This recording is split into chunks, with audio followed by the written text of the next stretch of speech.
Hello friends, स्वागत है आप सभी का हमारे इस यूट्यूब चैनल में। मैं हूँ प्रियंका। आज की इस वीडियो लेक्चर की सीरीज़ के माध्यम से हम कवर करने जा रहे हैं इंडियन ज्योग्राफी का जो पार्ट है प्लेन एरिया वाला। इसको हम कवर करेंगे उत्तरी मैदानी प्रदेश। इससे प्रीवियस ईयर की वीडियो में हमने उत्तरी जो पर्वतीय प्रदेश था, माउंटेन एरिया है, उसको कवर किया था। ये जो टॉपिक है उत्तरी मैदानी प्रदेश, उत्तरी पर्वतीय प्रदेश, जो हम इंडियन ज्योग्राफी के कवर कर रहे हैं, ये आपके RS mains, SI mains and other जो भी एग्ज़ाम्स हैं उनके लिए काफ़ी इंपॉर्टेंट पार्ट है। किसी भी कम्पिटिटिव एग्ज़ाम के लिए आप इसे रीड कर सकते हैं।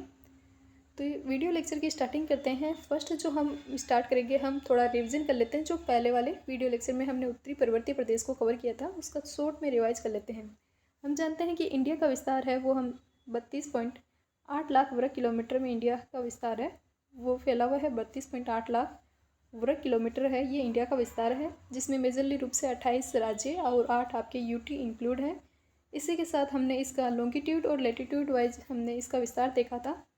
हमने इसका अगर अक्षांशीय लेटीट्यूड वाइज विस्तार देखते हैं तो वो हमें देखने को मिलता है 8 डिग्री 4 मिनट नॉर्थ लेटीट्यूड से, यानी कन्याकुमारी से लेकर 37 डिग्री 6 मिनट जो नॉर्थ लेटीट्यूड है आपका इंदिरा कोल तक, ये इसका विस्तार हमें देखने को मिलता है। लगभग 3214 किलोमीटर की ये इसकी लंबाई देखने को मिलती है। 8 degree 4 minute north latitude, north जो लेटीट्यूड है, अक्षांश है, वहाँ से लेकर 37 डिग्री 6 मिनट नॉर्थ लेटीट्यूड यानी अक्षांश तक इसका विस्तार है।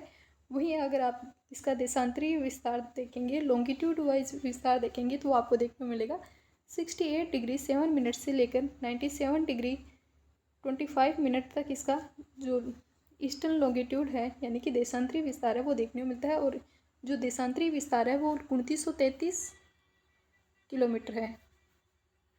2933 किलोमीटर है, ये इसका देशांतरीय, इंडिया का देशांतरीय विस्तार है वो देखने को मिलता है। 32.8 लाख वर्ग किलोमीटर में इंडिया है। 28 राज्य, 8 यूटी इसके अंतर्गत इंक्लूड होते हैं। 8 डिग्री 4 मिनट नॉर्थ लेटीट्यूड से, यानी कि कन्याकुमारी से लेकर 37 डिग्री 6 मिनट नॉर्थ लेटीट्यूड यानी कि इंदिरा कोल तक 3214 किलोमीटर की दूरी में फैला हुआ है।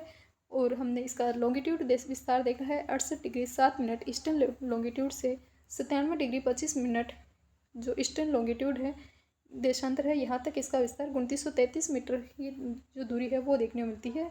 और इसी के साथ ये गुहर मोती जो आपके गुजरात में लोकेटेड है, वहाँ से लेकर किबुती गांव अंजार जिला है, यहाँ तक इसका विस्तार है वो देशांतरी विस्तार देखने को मिलता है।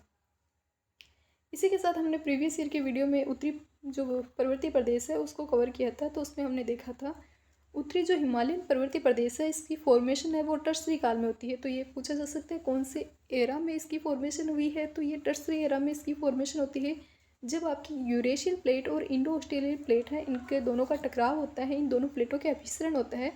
तो यहाँ पर स्थित जो 33 सागर था, इन दोनों के मध्य में स्थित 33 सागर के जो भी अवसाद थे, उन अवसादों में क्या हो जाता है, वलन आ जाता है, और इससे इस नवीन वलित पर्वत यानी हिमालयन एरिया है, इसका डेवलपमेंट होता है। फिर हमने देखा था इसका भौगोलिक डिवीजन और प्रादेशिक डिवीजन। भौगोलिक डिवीजन में हमने इसमें कवर किए थे 3 भागों में हमने इसको डिवाइड किया था, ट्रांस या तिब्बत हिमालय के रूप में, मुख्य हिमालय मेन हिमालय के रूप में, और पूर्वांचल हिमालय के रूप में। अगर हमने डायग्राम के अकॉर्डिंग इसको कवर किया था। तो फर्स्ट ऑफ हमने देखा था ट्रांस हिमालय को भी देन हमने इसको फर्दर डिवीज़न किया था आपके काराकोरम श्रेणी, लद्दाख श्रेणी और जास्कर श्रेणी के रूप में।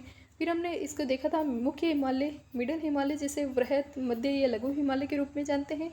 और नेक्स्ट हमने देखा था पूर्वांचल की जो पहाड़ियाँ हैं, उसमें हमने मेजर जो पर्वत श्रेणियाँ हैं उनको इंक्लूड कवर है वो किया था। अगर हमने ट्रांस हिमालय की बात करें तो ट्रांस हिमालय या तिब्बत हिमालय, इसको वापस 3 भागों में डिवाइड किया जा सकता है। काराकोरम श्रेणी जिसकी हाईएस्ट पीक केकटू है, यहाँ पर आपका सियाचिन ग्लेशियर है, सियाचिन ग्लेशियर से आपकी नुब्रा रिवर है, इसका ओरिजिनेट होता है, और सियाचिन ग्लेशियर है वो इंडिया के हाईएस्ट वार पॉइंट है। वहीं आपके लद्दाख श्रेणी की हाईएस्ट पीक हमने देखी थी राकापोसी, और इसी काराकोरम श्रेणी और लद्दाख श्रेणी के मध्य आपका लद्दाख पठार है वो लोकेटेड है। और इसी लद्दाख श्रेणी के साउथ में आप देखोगे तो आपको मानसरोवर झील नज़र आएगी, जिससे आपके आसपास से आपके सिंधु रिवर का ओरिजिनेट होता है, उसी के साउथ वाले भाग से आपके ब्रह्मपुत्र रिवर है, इसका ओरिजिनेट होता है। तो इसके आसपास से, मानसरोवर झील के आसपास से ये दोनों बड़ी नदियाँ हैं, ये ओरिजिनेट होती है। फिर इसके बाद में हमने जास्कर श्रेणी देखी थी। जास्कर श्रेणी की हाईएस्ट पीक हमने देखी थी कामेट, जास्कर श्रेणी की हाईएस्ट पीक कामेट थी और जास्कर श्रेणी है सुरू और कर्नाली रिवर है इस नदी घाटी वाले के बीच वाले पार्ट में स्थित है। आपके सुरू और कर्नाली रिवर है, इन दोनों के मध्य में जास्कर श्रेणी लोकेटेड है। इसी के साथ हमने इसके मेजर पास देखे थे। कराकोरम में कराकोरम के नाम से ही पास है। लद्दाख में खारदुंगला पास है, कैसे याद किया था, लद्दाख में भी खाता है और खारदुंगला पास में भी खाता है। इसी के साथ हमने जास्कर से देखा था फोतुला दर्रा, फोटू लेकर आ, इससे हमने याद किया था। तो फोतुला दर्रा है वो जास्कर श्रेणी में लोकेटेड है। इसके बाद में हमने देखा था मेन हिमालय को भी हमने इसको डिवाइड किया था, जो आपका ग्रेट हिमालय है, मिडल या लघु हिमालय है, और जो आपका शिवालिक या बाह्य हिमालय के रूप में इसको हमने फर्दर डिवीजन किया था। तो इसमें हमने जो ग्रेट हिमालय देखा था, वृहद हिमालय इसको हिमाद्री भी बोला जाता है। इसकी हमने हाइट देखी थी, लगभग हमने इसकी हाइट देखी थी और एवरेज हाइट है 6100 मीटर इसकी हाइट है। और इसकी चौड़ाई हमने देखी थी 25 मीटर की विड्थ है, वो आपको इसकी चौड़ाई है वो एवरेज देखने को मिलती है। साथ ही जो आपका ग्रेट हिमालय है, इस मेन हिमालय को हमने 3 भागों में डिवाइड किया, वृहद, मध्य और शिवालिक। इस ग्रेट हिमालय की हाइट 6100, एवरेज चौड़ाई हमने 25 मीटर देखी। और जो मेजर पर्वत चोटी है आपकी माउंट एवरेस्ट है, नंगा पर्वत है, नामचा बरवा वाली लोकेशन है, नंगा पर्वत जो जम्मू कश्मीर में है और नामचा बरवा जो अरुणाचल प्रदेश में लोकेटेड है। तो ये इस वृहद हिमालय का भाग है। देन हमने मध्य या लघु हिमालय को कवर किया था। मध्य हिमालय, लघु हिमालय या इसी को बोला जाता है हिमाचल हिमालय। इसकी हमने हाइट देखी थी, एवरेज इसकी हाइट है 3700 से 4500 मीटर्स की एवरेज हाइट है। वहीं इसके अदर जो रीजनल नेम हमने देखे थे, जैसे कि इसको जम्मू कश्मीर वाले एरिया में इसको बोलते हैं पीर पंजाल श्रेणी है, इसको जम्मू कश्मीर वाले एरिया में बोला जाता है। धौलाधर श्रेणी इसको हिमाचल प्रदेश वाले एरिया में बोला जाता है। नाग टिब्बा श्रेणी इसको उत्तराखंड वाले जो भाग है वहाँ पर बोला जाता है। इसी के साथ नेपाल में इसको बोला जाता है महाभारत, जो मिडल हिमालय को नेपाल में महाभारत बोला जाता है। सिक्किम में इसे बोला जाता है डोकिया और भूटान में बोला जाता है ब्लैक माउंटेन। कौन सा माउंटेन? ब्लैक माउंटेन है वो इसमें मध्य हिमालय को बोला जाता है। साथ ही हमने इसमें देखे थे करेवा यानी कि अस्थायी पानी की झीलें देखने को मिलती है करेवा नाम से, और शीतोष्ण कटिबंधीय घास के मैदान देखने को मिलते हैं जिन्हें मृग या फिर बुग्याल या प्याला के नाम से जानते हैं। मृग जम्मू कश्मीर वाले पार्ट में कहते हैं, शीतोष्ण कटिबंधीय घास के मैदान को बुग्याल या फिर प्याला नाम से इसको उत्तराखंड में जानते हैं। इसी के साथ यहाँ पर हमने कुछ घाटियाँ, वैली रीजन भी कवर किए थे। मिडल हिमालय में कुछ मुख्य जो टूरिस्ट प्लेस के रूप में हम जानते हैं, कश्मीर घाटी, कुल्लू घाटी, काठमांडू घाटी, ये इस भाग में इंक्लूड होती हैं। इसी के साथ हमने देखा था शिवालिक या बाह्य हिमालय। इस शिवालिक या बाह्य हिमालय में हमें अस्थायी पानी की धाराएं देखने को मिलती है जिन्हें हम चोस के रूप में जानते हैं। इसी के साथ इसकी भी रीजनल नेम हमें देखने को मिलते हैं, जैसे कि जम्मू पहाड़ियाँ हैं वो शिवालिक को जम्मू कश्मीर में बोलते हैं। आपके यूके उत्तराखंड वाले पार्ट में इसे दूधवा या फिर धांग नाम से जानते हैं। वहीं नेपाल में इसको चूड़िया घाट के नाम से जानते हैं, नेपाल में चूड़िया घाट के रूप में जानते हैं। और अरुणाचल प्रदेश वाले भाग में इसको डापला, अम्बोर, मेरी मिश्मी इस प्रकार के नाम से इसको जाना जाता है। तो ये हमने इसमें देखे थे कुछ पहाड़ी एरिया को। नेक्स्ट हमने कवर किया था पूर्वांचल हिमालय ये आपके जो अंडमान निकोबार वाले द्वीप समूह है वह भी इसी पूर्वांचल हिमालय के भाग माने जाते हैं। भारतीय और बर्मा प्लेट है, इन दोनों प्लेटों के आभिसरण से इस पूर्वांचल हिमालय है इनका फॉर्मेशन होता है। यहाँ की हमने मेजर जो पर्वत चोटियाँ कवर की थी वो थी पटकोई बूम, नागा पहाड़ियाँ, मणिपुर पहाड़ियाँ, मिजो या लुसाई हिल्स। इसी के साथ हमने इस क्षेत्र की हाईएस्ट पीक कवर की थी सारामती, जो नागा पहाड़ियों में लोकेटेड है। और जो मोलिसिस बेसिन यानी कि असंगठित पर्वतीय चट्टान वाला पार्ट है उसको भी हमने इस वीडियो लेक्चर के अंतर्गत कवर किया था। इसी के साथ हमने प्रीवियस ईयर के वीडियो लेक्चर में हमने प्रादेशिक डिवीजन देखा था हिमालय का, जिसे सिडनी बुराड द्वारा दिया गया था। मेजरली रूप से ये जो आपकी नदी घाटी है सिंधु से ब्रह्मपुत्र तक जो फैली हुई नदी घाटी हैं उनके अकॉर्डिंग इसे डिवाइड किया गया था। सिंधु से सतलज तक आप इसमें नाम दिया था कश्मीर हिमालय के नाम से, जो 560 किलोमीटर के एरिया में फैला हुआ है। और यहाँ की जो हाईएस्ट पीक हमें देखने मिलती है नंगा पर्वत, जास्कर श्रेणी, पीर पंजाल, धौलाधर श्रेणी है वो इसमें जम्मू कश्मीर हिमालय में देखने मिलती है। इसी के साथ हमने कुमायूं हिमालय को देखा था। सतलज से आपके सतलज नदी से काली रिवर के मध्य कुमायूं हिमालय 320 किलोमीटर के एरिया में फैला हुआ है। यहाँ पर जो मेजर टूरिस्ट प्लेस देखने को मिलते हैं जो हिंदू धर्म और संस्कृति के लिए काफ़ी महत्वपूर्ण है वो है नंदा देवी, गंगोत्री, यमुनोत्री, केदारनाथ और बद्रीनाथ। नेक्स्ट हमने नेपाल हिमालय को कवर किया था। नेपाल हिमालय जो 800 किलोमीटर की दूरी में फैला हुआ है, इसकी हाईएस्ट पीक है माउंट एवरेस्ट। और नेपाल हिमालय आपके तीस्ता काली रिवर से तीस्ता रिवर के मध्य फैला हुआ है। एंड लास्ट में हमने असम हिमालय को देखा था, तीस्ता से ब्रह्मपुत्र के मध्य 720 किलोमीटर की दूरी में फैला हुआ है। इसकी हाईएस्ट पीक नामचा बरुआ, और इस क्षेत्र की हाईएस्ट हमने सही है नामचा बरुआ है। और पोहुनरी, कांगटो जैसी पर्वत श्रेणियाँ हैं वो भी इस एरिया में देखने को मिलती है। नामचा बरुआ वो अरुणाचल प्रदेश में लोकेटेड है। इससे आगे वाला पार्ट है वो आज हम कवर कर रहे हैं उत्तरी मैदानी प्रदेश। तो आज का जो हमारा टॉपिक रहेगा उत्तरी मैदानी प्रदेश, इसको हम कवर करेंगे। उत्तरी मैदानी प्रदेश है ये, इसका क्षेत्रफल देखते हैं, एरिया अकॉर्डिंग देखें तो ये 7 लाख वर्ग किलोमीटर में फैले हुए नवीन जलोढ़ के मैदान है। वर्ल्ड के अंतर्गत सबसे लार्ज आपको जो जलोढ़ के मैदान देखने को मिलते हैं वो उत्तरी मैदानी प्रदेश ही देखने को मिलते हैं। क्वार्टर एरा है, चतुर्थ युग है, उसमें इनका फॉर्मेशन होता है, इनका निर्माण होता है। भारत के अगर हम बात करें तो भारत के सबसे नवीनतम भौतिक प्रदेश हैं तो ये उत्तरी मैदानी प्रदेश है। सबसे ओल्ड वाला देखोगे तो आपको अरावली देखने को मिलती है। अरावली की पहाड़ी है वो सबसे पुरानी है। और सबसे नवीनतम आप देखते हो तो वो आपको उत्तरी मैदानी प्रदेश देखने को मिलते हैं। चतुर्थ युग में इनका निर्माण हुआ है। इनके आप जेंटल स्लोप देखने को मिलता है मंद। यहाँ पर ये जो मैदानी प्रदेश है इसका स्लोप है वो ढाल है वो मंद है। इसकी आप गहराई देखोगे तो आपको 2500 मीटर की इसकी गहराई है वो देखने को मिलती है। वहीं इसकी ऊंचाई देखोगे एवरेज तो वो देखने को मिलती है 185 मीटर इसकी हाइट देखने को मिलती है। इसी के साथ ये वेस्ट वाली पार्ट में अधिक थोड़े चौड़े हैं 480 किलोमीटर तक, और ईस्टर्न पार्ट में 150 किलोमीटर तक इनका विस्तार है वो देखने को मिलता है। तो ये हमने कवर किए हैं उत्तरी मैदानी प्रदेश। इसकी जो फिजिकल जो स्थिति है वो किस प्रकार से कि 7 लाख वर्ग किलोमीटर में फैले हुए नवीन जलोढ़ के मैदान है। चतुर्थ युग में इनका निर्माण होता है। 2400 किलोमीटर में फैले हुए हैं। और अगर आप इसमें मरुस्थली एरिया को भी इंक्लूड कर लेते हो तो ये आपके एवरेज हो जाता है 3200 किलोमीटर। पश्चिम से पूर्व तक ये मरुस्थल से फैले हुए हैं 3200 किलोमीटर के क्षेत्रफल पे। ढाल हमने देखा, इनका स्लोप है वो जेंटल स्लोप, आपको मंद ढाल आपको देखने को मिलता है। इन उत्तरी मैदानी प्रदेश है, इनका हम भौतिक रूप से इनका विभाजन करें तो राजस्थान के मैदान के रूप में कर सकते हैं, सतलज के मैदान के रूप में इनका डिवीज़न किया जा सकता है, गंगा के मैदान के रूप में आप इसको डिवाइड कर सकते हो, और ब्रह्मपुत्र मैदान के रूप में इसे डिवाइड किया जा सकता है। सबसे पहले हम देखते हैं राजस्थान के मैदान। क्योंकि हम राजस्थान वाले हैं तो सबसे पहले हमारे राजस्थान के मैदान ही देख लेते हैं। इसे डेजर्ट एरिया वाला पार्ट है उसमें भी ये राजस्थान के मैदान है वो कवर होते हैं। यही हमारे जो मेंस में डेजर्ट पार्ट दिया हुआ है तो उस डेजर्ट वाले पार्ट में उस टॉपिक में आप एक तो राजस्थान का मरुस्थल पढ़ोगे, दूसरा आप उसमें जो हमारे तिब्बत वाले पार्ट में लद्दाख मरुस्थल है, ठंडा मरुस्थल। तो इंडिया में 2 ही मरुस्थल है, एक तो लद्दाख वाला, दूसरा राजस्थान वाला थार मरुस्थल। अभी हम मैदानी एरिया कवर कर रहे हैं तो राजस्थान के मैदानी एरिया में ये राजस्थान के मैदान है।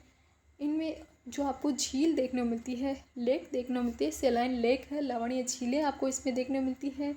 यहाँ पर की जो मेजर रिवर है उसमें लूणी और अदर रिवर्स के भी आप नाम लिख सकते हो। बनास रिवर है, आपके घग्गर रिवर है, तो ये इस प्रकार की नदियाँ हैं वो यहाँ से फ्लो करती है। चंबल रिवर का नाम आप लिख सकते हो। तो मेजर आप यहाँ पर रिवर लिख सकते हो। लूणी रिवर है जो आपके बाड़मेर के बालोतरा के पास जाते हुए वहाँ तक जाती है तो खारी हो जाती है, जो हम राजस्थान जी में उसको डिटेल से कवर करते हैं। इसी के साथ इस वाले राजधानी के मैदानी प्रदेश है, इसको आप हम 2 भागों में डिवाइड कर सकते हैं। एक तो हम इसको डिवाइड कर सकते हैं जो अरावली के पूर्व वाली साइड में है, इस साइड में है अरावली वाली। अगर हम अरावली का निर्माण करें तो मान लो ये हमारी अरावली है। इसके ईस्टर्न वाले पार्ट में आपको देखने मिलते हैं, ये हो गए राजस्थान के बांगर मैदान। राजस्थान के बांगर प्रदेश है और इसके वेस्टर्न वाले पार्ट में आपको मरुस्थली एरिया है वो देखने मिलता है। मरुस्थली भाग है वो अरावली के वेस्टर्न वाले पार्ट में देखने मिलता है। जो ईस्टर्न वाला पार्ट है अरावली से लेकर 25 मीटर की जो सेंटीमीटर की समवर्षा रेखा है, यहाँ पर आपको ये सब देखने मिलता है। और यहाँ पर जो एवरेज रेनफॉल देखने को मिलती है 25 से 50 सेंटीमीटर की। इसी के साथ आपके 25 सेंटीमीटर की जो समवर्षा रेखा है इसके वेस्टर्न वाले पार्ट में देखोगे तो आपको मरुस्थलीय एरिया देखने को मिलेगा। जो यहाँ पर जो विस्तार आपको देखोगे तो 25 सेंटीमीटर समवर्षा से लेकर रेड क्लिफ जो पाकिस्तान से के साथ हमारी सीमा बनती है, उस रेड क्लिफ रेखा के मध्य ये जो क्षेत्र है वो लोकेटेड है, मरुस्थलीय एरिया। तो राजस्थान के जो मैदानी प्रदेश है, इस राजस्थान के मैदान में आप लिख सकते हैं 50 वर्ड्स में भी आ सकता है, 20 वर्ड्स में। तो यहाँ पर सेलाइन लेक देखने को मिलती है, इसका विस्तार है, इसका स्लोप भी लिख सकते हो, ढाल, जैसे कि लूणी का ढाल आप देखते हो नॉर्थ ईस्ट से लेकर साउथ वेस्ट की तरफ है, तो वही आप इसके राजस्थान के मैदान का ढाल है वो आपको देखने को मिलेगा। मेजर रिवर यहाँ की फ्लो करती है वो लूणी रिवर है। यह इसको हम 2 भागों में डिवाइड कर सकते हैं, एक तो राजस्थान के बांगर, एक मरुस्थलीय एरिया। यहाँ पर कि आप क्लाइमेट कंडीशन भी लिख सकते हो कि यहाँ पर ड्राई और सेमी ड्राई रीजन है, यानी शुष्क और अर्धशुष्क जो परिस्थितियाँ हैं वो आपको यहाँ पर क्लाइमेट रीजन देखने को मिलता है। इसी के साथ आप अदर जो भी पॉइंट है वो भी इसमें इंक्लूड कर सकते हो। क्लाइमेट देख ली, वनस्पति इसमें लिख सकते हो किस प्रकार की वनस्पति मेजरली रूप से यहाँ पर कौन सी पतझड़ वनस्पति है वो देखने को मिलती है, तो आप इस मैदानी एरिया में ये लिख सकते हैं। नेक्स्ट हम जो कवर करेंगे सतलज के मैदान। सतलज के मैदान हैं, इनमें मेजर रूप से आपको जो दोआब वाला एरिया है वो देखने को मिलता है। 2 नदियों के बीच का जो उत्पादक एरिया है उसे दोआब बोलते हैं, और ये हमें इस सतलज वाले मैदान में देखने को मैक्सिमम मिलते हैं। इस सतलज के मैदान है, इसका विस्तार हमें देखने को मिलता है पंजाब से हरियाणा के मध्य, पंजाब और हरियाणा के अंतर्गत इसका विस्तार देखने को मिलता है। वही इसका स्लोप आप देखोगे तो ये आपको देखने को मिलेगा, ढाल आपको देखने को मिलेगा नॉर्थ ईस्ट से लेकर साउथ वेस्ट की तरफ इसका ढाल है वो एवरेज देखने को मिलता है। यहाँ पर जो मेजर प्रमुख दोआब है उनमें से फर्स्ट है बारी दोआब। बारी दोआब है ये आपको देखने मिलता है, रावी और व्यास नदियाँ हैं, इन दोनों नदियों के मध्य कौन सा दोआब है, बारी दोआब। नेक्स्ट है बिस्त दोआब, व्यास और सतलज रिवर है, इनके मध्य आपको बिस्त दोआब देखने को मिलता है। और इसके बाद में है मालवा का जो दोआब, मालवा के मैदान। मालवा के मैदान आपको सतलज और घग्गर रिवर के मध्य देखने को मिलते हैं। और इसी के नेक्स्ट है हरियाणा भिवानी बांगर के मैदान, ये आपको देखने को मिलते हैं घग्गर और यमुना रिवर के अंतर्गत। डायग्राम के अकॉर्डिंग देखेंगे तो ये आपकी सतलज रिवर का फ्लो होता है, इसमें आप देखते हो कि रावी और व्यास रिवर्स है वो इसमें आकर मिलती है।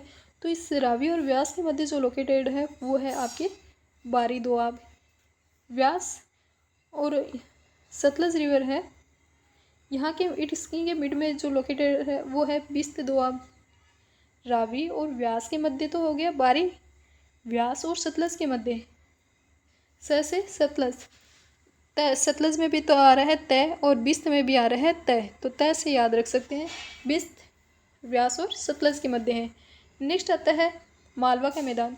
मालवा के मैदान आपको सतलज और घग्गर के मध्य देखने को मिलता है, सतलज और घग्गर के मध्य ये फैला हुआ है मालवा के मैदान। वही नेक्स्ट आता है हरियाणा भिवानी बांगर, ये आपकी घग्गर और ये यमुना रिवर है, इन दोनों के मध्य आपको देखने को मिलता है, ये देखने को मिलते हैं हरियाणा भिवानी बांगर वाला ये एरिया है। हरियाणा भिवानी बांगर आपकी ये घग्गर रिवर जो राजस्थान में आती है और यमुना रिवर जो आपके गंगा में जाकर मिल जाती है, इन दोनों के मध्य है हरियाणा भिवानी बांगर। सतलज रिवर और घग्गर रिवर इन दोनों के मध्य है आपके मालवा के मैदान। मालवा के मैदान है, मालवा का पठार भी हम देखेंगे, एमपी में लोकेटेड है, नेक्स्ट हम वीडियो में कवर करेंगे।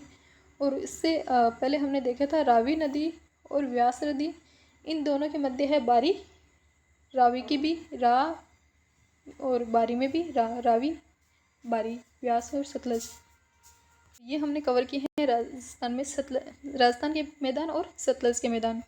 नेक्स्ट हम जो देख रहे हैं वो है गंगा के मैदान, जहाँ से आपकी गंगा रिवर फ्लो करती है, ये है गंगा के मैदान। और इस गंगा के मैदान है ये सबसे बड़ा, आप बता सकते हो कि ये सबसे बड़ा मैदानी भाग है, प्लेन एरिया सबसे बड़ा मैदानी भाग है। इसकी लोकेशन आप देखते हो तो इसकी लोकेशन आपको यूपी वाली लोकेशन, यूपी के पास ही लोकेटेड बिहार और यहीं पास में लोकेटेड वेस्ट बंगाल है। यहाँ पर आपको ये गंगा के मैदान है वो देखने को मिलते हैं, यूपी, बिहार और वेस्ट बंगाल है, यहाँ पर ये मैदान है वो विस्तृत है। यहाँ पर आप इस गंगा रिवर के अकॉर्डिंग इनका विभिन्न प्रादेशिक नाम बता सकते हो कि जैसे इसका नाम देखने को मिलता है गंगा के मैदान का, कहीं पर नाम है रोहिलखंड, कहीं पर इनको बोलते हैं अवध, कहीं पर मिथिला, मगध और बारिन भी इन्हें कहा जाता है।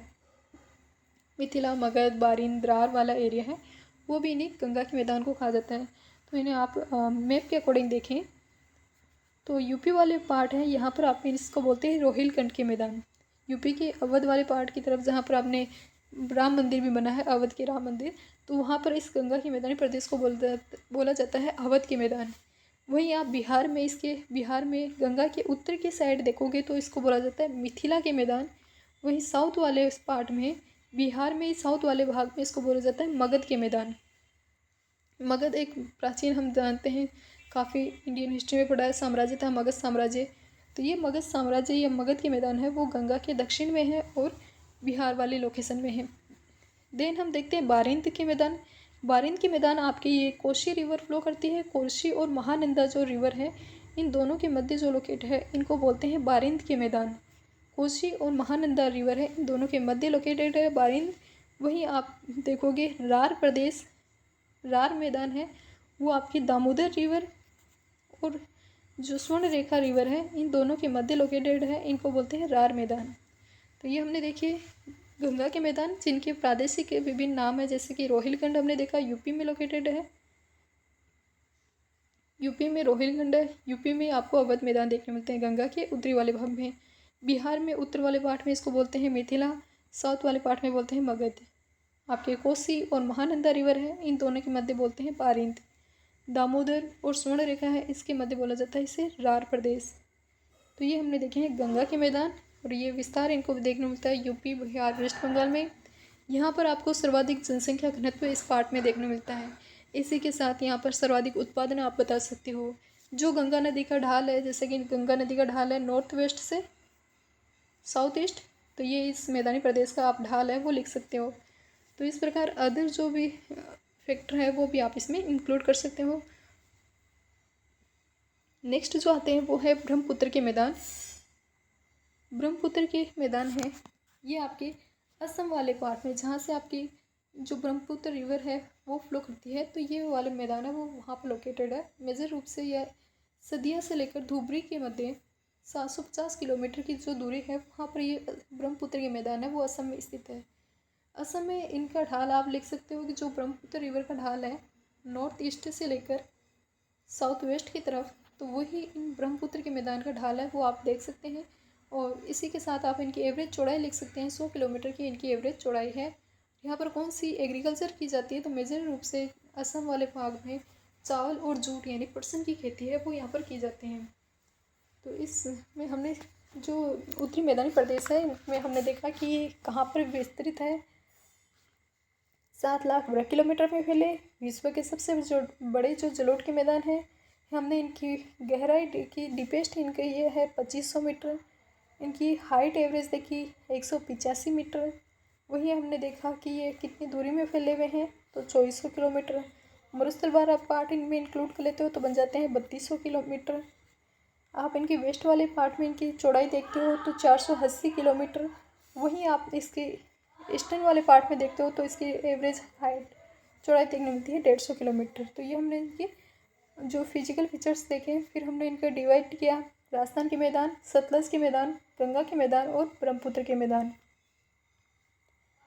राजस्थान के मैदान में हमने लूणी रिवर, लवणी लेक, मरुस्थल, राजस्थान के बांगर वाले एरिया को कवर किया है। वहीं सतलज के मैदान में मेजर रूप से हमने जो दोआब वाला प्रदेश है, बीस्त, बारी, मालवा, हरियाणा, भिवानी, बांगर वाले दोआब हैं उनको कवर किया है।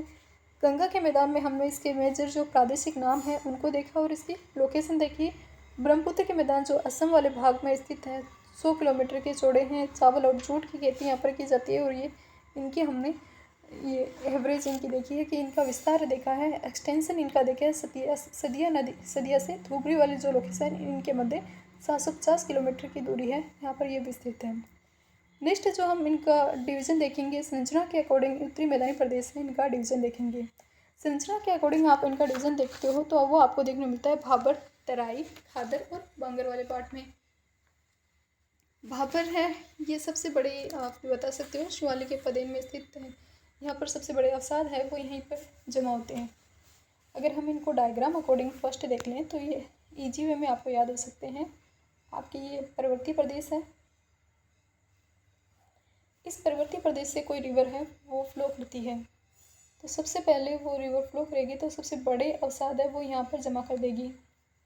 बड़े अवसाद रिवर जमा करेगी तो यहाँ पर बड़े कंकड़ पत्थर के नीचे नदी अदृश्य हो जाएगी, तो ये प्रदेश बनता है भाबर। देन रिवर आगे फ्लो करती है तो एक दलदली एरिया का निर्माण करती है जिसे बोला जाता है तराई एरिया। इस तराई एरिया में वैसे तो नॉर्मल एग्रीकल्चर नहीं की जाती, लेकिन पंजाब और यूपी वाला भाग है वहाँ पर इंडिया में इसमें कृषि भी की जाती है। देन रिवर फ्लो करती है तो वो नवीन जलोढ़ के मैदान है, यानी कि जो महीन मृदा है इसका जमाव करती जाती है और फ्लो करती है। तो जो पुराने जलोढ़ के मैदान होते हैं उनको बोल देते हैं बांगर एरिया, और जो नवीन जलोढ़ के मैदान निर्मित होते हैं उनको बोलते हैं खादर एरिया। अब हमें इसे याद करने में आसानी रहेगी। तो बाबर तो इंडियन हिस्ट्री में एक हम रूलर है यानी शासक का नाम देखते हैं, ये है भाबर। ये शिवालिक के पदेन, जो हमारी शिवालिक श्रेणी थी हिमालय की, इस शिवालिक के पदेन में 8 से 15 किलोमीटर की जो चौड़ाई है वहाँ पर आपको भाबर एरिया देखने को मिलता है। यहाँ पर नदियाँ हैं वो बड़े अवसादों का, बड़े कंकड़ पत्थर है, इनका जमाव करती है और मैदान बनाती है, जिसकी वजह से नदी है या वो यहाँ पर अदृश्य हो जाती है। कंकड़ पत्थर है तो एग्रीकल्चर नहीं की जाएगी। नेक्स्ट आता है तराई एरिया। तराई एरिया है, यहाँ पर जो दलदली भूमि है इसका निर्माण रिवर है वो करती है। साथ ही यहाँ पर काफ़ी अधिक आपको वनस्पति और वन्य जीव देखने को मिलते हैं। यहाँ पर रिवर का जो नदी जल प्रवाह है वो भी आपको अनियमित रूप से जल प्रवाह देखने को मिलता है। साथ ही नदी है वो सतह पर आ जाएगी। भूमि की जो सरफेस एरिया है वहाँ पर हमें रिवर है वो दिखाई देने लग जाएगी। मेजर रूप से यहाँ पर कृषि नहीं की जाती, लेकिन पंजाब और यूपी वाला जो भाग है वहाँ पर इंडिया में तराई रीजन में एग्रीकल्चर है वो की जाती है। इसके बाद में हम देखते हैं खादर प्रदेश। खादर प्रदेश है वो बाढ़ के मैदान होते हैं। नवीन जो जलोढ़ में के बाढ़ के मैदान है उनको बोला जाता है खादर एरिया। इसी खादर प्रदेश को पंजाब वाले भाग में बोलते हैं बेट, और इसी खादर के ठीक पास एक कगार का निर्माण होता है।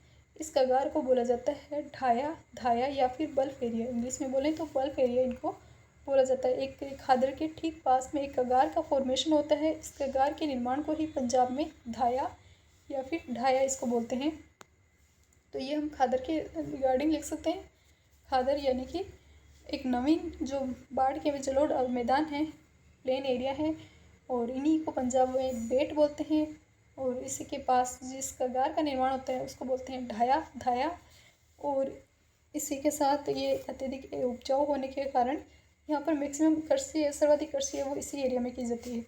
उत्पादकता सर्वाधिक आपको बांगर वाले एरिया में देखने मिलेगी। खादर में सर्वाधिक एग्रीकल्चर की जाती है। बांगर क्या होते हैं? खादर से जो थोड़े पुराने हैं, तो पुराने जो जलोढ़ के अवसाद हैं उन अवसाद से जो बने मैदानी एरिया है, प्लेन एरिया, पुराने जलोढ़ अवसाद है उनसे बने एक मैदानी एरिया, प्लेन एरिया को बांगर कहा जाता है।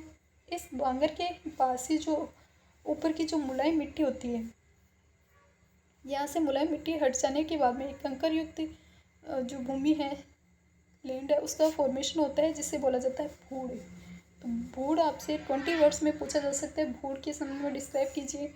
तो बांगर क्षेत्र के ऊपर की जो मुलायम मिट्टी है, इस मुलायम मिट्टी के नष्ट होने के बाद में जो पीछे रह जाने वाली कंकर युक्त भूमि है उसी को क्या बोला जाता है? भूड़ एरिया बोला जाता है। ये कैल्शियम के पिंड होते हैं, कंकर वाले जो कंकर पत्थर के पिंड देखने को मिलते हैं वो कैल्शियम के पाए जाते हैं, और इन्हीं को भूड़ है वो कहा जाता है। ये आपके बांगर वाले एरिया में देखने को मिलते हैं। इसी के साथ अगर हमने देखा नदी किस प्रकार से फ्लो करती है, तो नदी सबसे पहले भाबर का निर्माण करेगी, देन तराई एरिया, फिर वो बनाएगी पुराने जलोढ़ अवसाद बांगर और नवीन जलोढ़ अवसाद खादर, और उसके बाद में रिवर है वो डेल्टा या फिर एस्चुरी है। इसका निर्माण करते हुए सागर यानी कि जो महासागर वगैरह है उनमें गिर जाती है, सागर महासागर में वो विलीन हो जाती है। तो डेल्टा वाला एरिया है जो हमने हमारे इंडिया में मेजर जो डेल्टा वाला एरिया फेमस है गंगा ब्रह्मपुत्र, जिसे सुंदरवन के डेल्टा के रूप में भी जानते हैं। इसी डेल्टा वाले एरिया के संदर्भ में भी एक इम्पोर्टेंट आता है चार किसे कहते हैं, इस के संदर्भ में आपसे 20 वर्ड्स में क्वेश्चन पूछा जा सकता है। तो ये जो डेल्टा क्षेत्र है इसकी उच्च भूमि है उसी को चार बोला जाता है, और यहाँ की जो डेल्टा क्षेत्र की जो निम्न भूमि है उसे बोला जाता है व्हील। तो ये भी आपको इसमें याद रखना है। चार डेल्टा क्षेत्र की उच्च भूमि होती है जहाँ पर मैक्सिमम आपको मानव बस्ती देखने मिल सकती है और उस ज्वार के टाइम पे ये डूबते नहीं है। वहीं निम्न भूमि है उसको बील बोला जाता है और ये जूट की खेती के लिए यूज की जाती है। जब आपके हाई टाइड आता है, उच्च ज्वार आता है, तो उस टाइम पर ये बील वाली कंडीशन है वो डूब जाती है। इसी के साथ आपको जलोढ़ पंख भी देखने मिलते हैं पर्वत के ठीक नीचे। कोई भी पर्वत श्रेणी है उसके ठीक नीचे आपको जलोढ़ पंख है वो देखने मिल जाते हैं, पदेन में स्थित होते हैं। तो ये हमने इसमें रिवर के अकॉर्डिंग मैदानी प्रदेश है इनको कवर किया है, उत्तरी मैदानी प्रदेश। इससे नेक्स्ट पार्ट में हम पठारी एरिया और जो पर्वतीय प्रदेश है उनको कवर करेंगे। इसी के साथ ये वीडियो लेक्चर है वो यहीं पे समाप्त होते हैं। नेक्स्ट वीडियो में हम फिर मिलेंगे, तब तक के लिए बाय, थैंक यू। और वीडियो पसंद आए तो प्लीज़ लाइक शेयर और अपने फ्रेंड्स के साथ शेयर जरूर करें। Thank you.